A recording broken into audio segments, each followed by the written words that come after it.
Bonjour chers élèves de la deuxième année. Aujourd'hui on a une leçon de communication dont le titre est Exprimer sa subjectivité. Deuxième partie, période 4, le théâtre. Objectif, identifier les moyens servant à modaliser son discours. 2. Distinguer un énoncé objectif d'un énoncé subjectif. Pour ce faire, on va travailler sur deux énoncés. On va les comparer pour reconnaître ce que c'est la subjectivité, la modalisation. Qu'est-ce que c'est la subjectivité et la modalisation? On a deux énoncés, A et B. Je vais les lire. Ce joueur a dribblé tous ses adversaires. Il a marqué un but de... Oh, ce bon joueur a merveilleusement dribblé ses adversaires. Elle a mis ici. Je pense que son très joli but est le meilleur du championnat. Question. Quelle différence y a-t-il entre ces deux énoncés? La réponse. Dans le deuxième énoncé, on a rajouté quelques mots qui sont écrits en couleur. Bien. Donc, deuxième question. Dans quel énoncé vous sentez la présence de celui qui parle? Dans quel énoncé vous sentez la présence de celui qui parle? Oui, bien sûr, c'est dans l'énoncé B. Pourquoi? Parce que les mots en couleur, ils expriment la subjectivité de celui qui parle. 1. Ce joueur a dribblé tous ses adversaires et a marqué un but. On l'appelle, c'est un discours objectif neutre. Deuxième, les mots en couleur servent à modaliser le discours, à le rendre subjectif. Les moyens? Oh, bon, merveilleusement, à la Messie, je pense, très joli, le meilleur. O, et, a, ce sont des interjections. Ici, on a un sentiment d'admiration. C'est une phrase exclamative. Ce joueur, ce bon joueur, ce bon, celui qui parle, trouve que ce joueur est bon. Bon, c'est un jugement positif.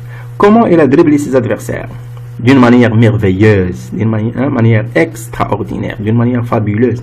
C'est un adverbe subjectif. Comment elle a dribblé les adversaires? À la Messi, comme Messi, à la façon de Messi. Donc celui qui parle, il trouve que le joueur dribble, joue comme Messi. C'est pour lui. Pour quelqu'un d'autre, peut-être c'est le contraire. Il peut jouer comme un autre joueur, à la Zidane, à la Christian. Je pense, vous avez je. C'est celui qui parle, qui pense. C'est une pensée, c'est une opinion. Je pense que son très joli but, très joli, jugement positif, très, adverbe d'intensité. C'est le meilleur. Il compare ce but, le but de ce joueur, aux autres buts. C'est le meilleur. Superlatif. Super. Donc, c'est moyen. Oh, bon, merveilleusement, à la Messie, je pense, très joli, le meilleur. Ce sont des marques de la subjectivité. On va les voir. Un énonciateur, dans son message écrit ou oral, peut manifester sa subjectivité, c'est-à-dire on sent sa présence dans ce qu'il dit ou écrit. Il prend position par rapport à ce qu'il dit ou écrit. On va retenir quelques moyens. Est-ce que vous connaissez quelques moyens pour modaliser? On va les voir maintenant. 1. On peut exprimer des sentiments. J'aime, je doute, je regrette, j'adore, je crains, j'ai peur, oui, envier. Donc, je doute qu'il puisse faire ce travail. Donc, celui qui parle, il doute. C'est un doute. Il n'est pas sûr. Il n'est pas certain. Je doute. On a la présence de celui qui parle. Vous avez je, vous avez doute. Un sentiment de doute. Des phrases, on peut utiliser quelques phrases de type impératif, exclamatif, interrogatif. Exemple, quel match? Ferme cette porte. Comment vais-je le rencontrer? Donc, la phrase exclamative, impérative, interrogative marque la subjectivité de celui qui parle. D'autres moyens? On peut utiliser quelques verbes modaux. Savoir, vouloir, devoir, pouvoir. Ce patient doit prendre ce médicament. Le verbe devoir exprime l'obligation. Cette fille doit avoir 12 ans. Celui qui parle n'est pas sûr. Doit. Il présume. C'est une probabilité.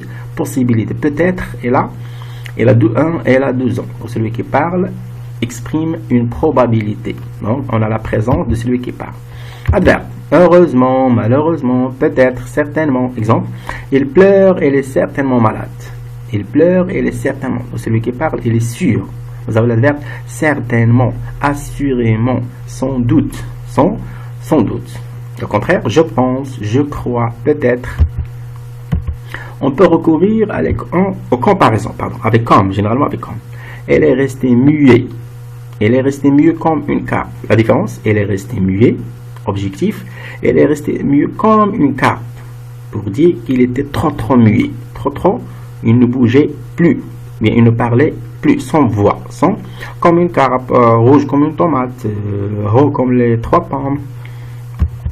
On peut utiliser des expressions d'opinion. Je pense, je crois, pour moi, d'après moi. Exemple, nous pensons qu'on doit éviter les déplacements pour faire face au coronavirus, Covid-19. Nous pensons. On a 3 moyens. Nous pensons. On a 2 moyens, pardon. Nous pensons. Celui qui parle pense que, croit que. Pour lui, la meilleure solution, c'est réduire les déplacements. Maintenant, je vous donne un exercice. Vous allez faire 2 tâches. Tâche 1. Je distingue, tâche 1, je distingue le discours subjectif de celui objectif et je relève les marques de subjectivité. Les phrases. Le coronavirus a tué beaucoup de gens. Nous croyons que ce virus est tellement dangereux. Cet homme conduit une voiture trop belle, il doit être extrêmement riche. On est prié de rester chez soi. La pluie est tombée toute la nuit. Quelle joie, mon fils a brillamment réussi. Il travaille comme une fourmi. Vous avez quelques secondes, vous allez relever les discours objectifs. Oui? Vous avez trouvé la réponse? Oui? Les discours objectifs sont, on va les voir. Le coronavirus a tué beaucoup de gens. Pourquoi c'est un discours objectif? On n'a pas la présence de celui qui parle. On ne sent pas la présence. Il n'y a pas de marque de subjectivité. Ni opinion, ni comparaison, ni sentiment, ni adverbes d'intensité. On est prié de rester chez soi. Même chose. La pluie est tombée toute la nuit. Même chose. Lorsque je dis la pluie est sans doute tombée toute la nuit, je pense que la pluie est tombée. La pluie est tombée comme. Donc, oui. Subjectif. Et non, c'est subjectif. Première. Nous croyons que ce virus est tellement dangereux. La différence, ce virus est dangereux. Nous croyons que ce virus est très dangereux. Les 2 moyens, nous croyons que, nous pensons que, personnellement, c'est une opinion. Ce virus est tellement. Donc celui qui parle, il trouve que ce virus est tellement dangereux. Il est très dangereux. Il est trop dangereux. Il est bien dangereux. Il est extrêmement dangereux. On a ici la présence de celui qui parle. Cet homme conduit une voiture belle et elle est riche. Cet homme conduit une voiture belle et elle est riche. Discours, objectif. Cet homme conduit une très belle voiture. Il doit être extrêmement riche. On a 3 moyens. Trop, doit, extrêmement. Trop. Adverbe d'intensité. Je peux le remplacer par tellement, vachement, bien, si, trop, extrêmement. Il doit être riche. Celui qui parle n'est pas sûr. Il est incertain. Il doit. Peut-être il est riche. Donc c'est probabilité. Extrêmement, adverbe d'intensité. Quelle joie. Mon fils a brillamment réussi. Il travaille comme une fourmi. Les moyens. Quelle joie. Sentiment. Celui qui parle, il est joyeux. Phrase exclamative. Mon fils. Celui qui parle de son fils. Comment il a réussi. De manière brillante. De manière fabuleuse. Adverbe subjectif. Il travaille comme une fourmi. Il travaille comme une fourmi. À l'instar d'une fourmi, pareil à une fourmi, pour dire que les 2 travaillent avec zèle. Les 2 travaillent. Celui qui parle trouve que son fils travaille avec zèle. Merci pour votre attention et bon courage. J'espère que cette leçon vous est vraiment très utile. Au revoir.